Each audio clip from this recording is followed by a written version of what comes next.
Dari sini saya melihat seorang Muhammad Alam ini punya satu paket yang sangat komplit gitu ya. Wajar kalau kemudian hari ini jadi digandrungi sama anak-anak muda, terutama di kalangan adik-adik mbak-mbak yang masih jomblo hati gitu.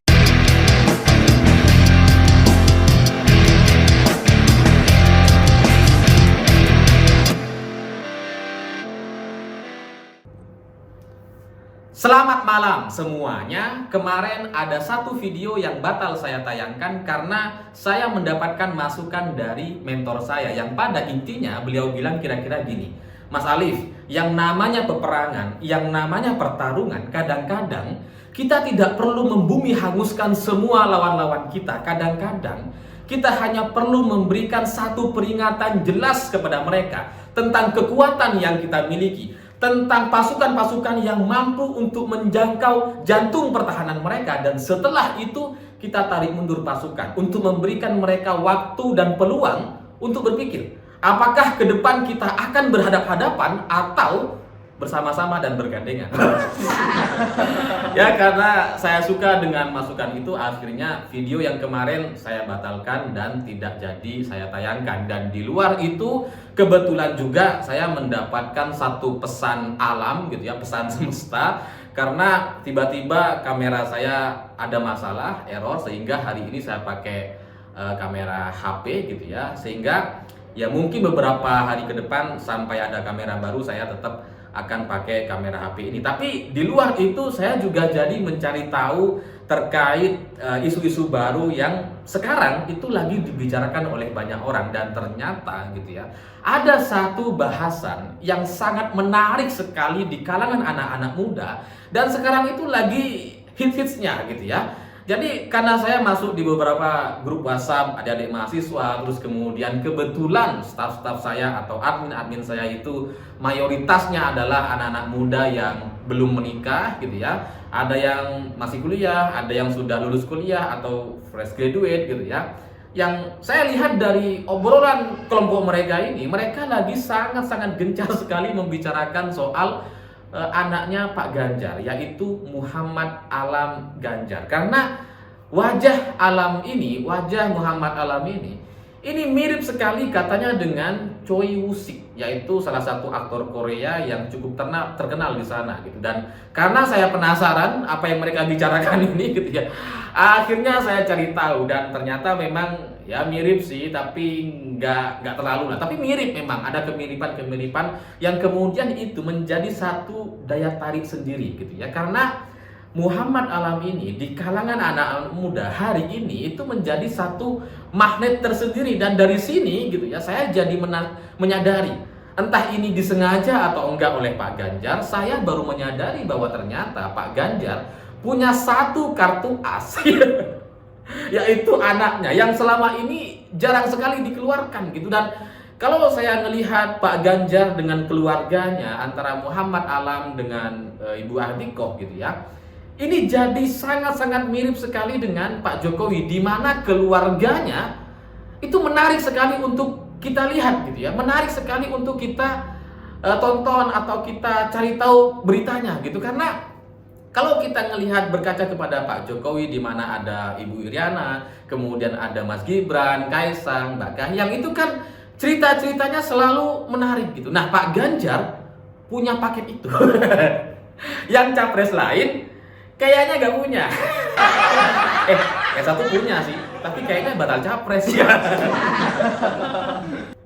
Jadi kalau saya melihat dari Muhammad Alam Ganjar ini gitu ya, saya melihat dia punya satu magnet yang luar biasa, dan Ibu Atikoh juga punya daya tarik yang tersendiri di kalangan ibu-ibu dan perempuan, ibu-ibu rumah tangga gitu ya. Tapi yang paling menarik nampaknya Muhammad Alam ini, karena di Pilpres 2024 kan pertarungannya di kalangan anak-anak muda, di mana suara anak-anak muda itu akan banyak sekali menarik perhatian kita, sehingga ya saya nggak tahu gitu ya, apakah ini mungkin adalah strategi Pak Ganjar yang memang menyimpan anaknya, atau ini kebetulan belaka. Karena saya jadi teringat dengan pernyataan Bang Adian dan kader-kader PDI Perjuangan yang lain yang bilang bahwa Pak Ganjar belum mulai kok, surveinya sudah 30-an, itu Pak Ganjar belum mulai. PDI Perjuangan belum mulai. Nah, hari ini saya menyadari gitu, bahwa Pak Ganjar punya satu kartu as yang nampaknya itu tidak dimiliki oleh capres sebelah. Ya, awalnya saya sebetulnya melihat Muhammad Alam ini di YouTube-nya YUTV dan Pak Ganjar yang lagi main catur. Tapi waktu itu tidak ada sesuatu yang luar biasa, karena ya biasalah antara anak dan orang tua dan bapak itu ngobrol sambil main catur, biasa aja gitu. Tapi ketika tampil di Rossi Kompas TV, akhirnya saya melihat gitu bahwa anak ini auranya luar biasa gitu ya. Ketika dia diwawancarai itu sangat-sangat apa ya? Sangat-sangat berwibawa, bahasanya santai, komunikasinya bagus, gak getar sama sekali, dan itu terus terang pasti gak mudah gitu ya. Karena diwawancarai oleh tokoh seperti Rossi, itu orang-orang pasti geter itu. Jangankan yang anak usia 22 tahun seperti anaknya Pak Ganjar gitu ya. Yang politisi-politisi senior pun kadang-kadang masih geter itu kalau berhadapan-hadapan sama Rossi gitu. Jadi ini menarik, dan kemudian ketika Muhammad Alam Ganjar diberikan pertanyaan-pertanyaan yang sulit gitu ya, dia juga mampu memberikan jawaban-jawaban yang menurut saya itu luar biasa sekali gitu. Karena ketika Mbak Rossi menanyakan soal pencapresan Pak Ganjar oleh PDI Perjuangan, bagaimana perasaan Muhammad Alam gitu ya, apakah ini good news atau bad news gitu ya. Dan Alam bilang it's a news, it's new news, sebatas itu, ini berita gitu. Jadi ya itu memang teknik sih, kalau kita diwawancarai sama wartawan, diberikan dua pilihan, sebisa mungkin kita menambrak dan tidak memilih salah satunya agar kita tidak tergiring dengan opini yang sudah disiapkan si penanya. Itu biasa aja, tapi tetap saja ini adalah sebuah figur, seorang anak yang mampu memberikan jawaban yang melawan dua pilihan yang diberikan oleh Rossi. Itu bagi saya bagus sekali. Terlepas apakah itu dipersiapkan atau memang sudah diketahui oleh Alam teknik-teknik menjawab pertanyaan ini, pada intinya itu menarik sekali. Dan kemudian ketika dia mampu memasukkan unsur-unsur bercanda di jawaban-jawabannya, itu juga menarik perhatian saya. Karena Mbak Rossi sempat bertanya soal Pak Ganjar yang akan maju sebagai capres, sementara sebelumnya sudah 20 tahun menjadi pejabat, 10 tahun di DPR, 10 tahun di Gubernur Jawa Tengah. Bagaimana perasaan Alam ke depan akan menemani bapaknya. Dan Alam bilang bahwa ya ibaratnya tuh Pak Ganjar itu eksekutif, kita berdua ini legislatifnya, kita membantu, kita saling menjaga. Kita saling mengoreksi. Kalau ada hal-hal yang tidak bisa kita sepakati, ya angkat. Ya, cara bercandanya tuh sangat-sangat berkelas sekali, dan nampak sangat paham sekali soal politik dan sistem kenegaraan di Indonesia ini gitu. Jadi dari sisi tampang ya yang dianggap mirip aktor Korea, gaya komunikasinya juga luwes, nyaman untuk diajak ngobrol gitu ya. Bahkan Rossi itu sampai tos-tosan tuh sama Alam ketika ditanya soal ditanya soal privilege gitu ya. Rossi itu nanya gitu, privilege sebagai anak Pak Ganjar tuh gimana sih? Ya salah satunya ini katanya, diundang Mbak Rossi. Klasik pokoknya gitu.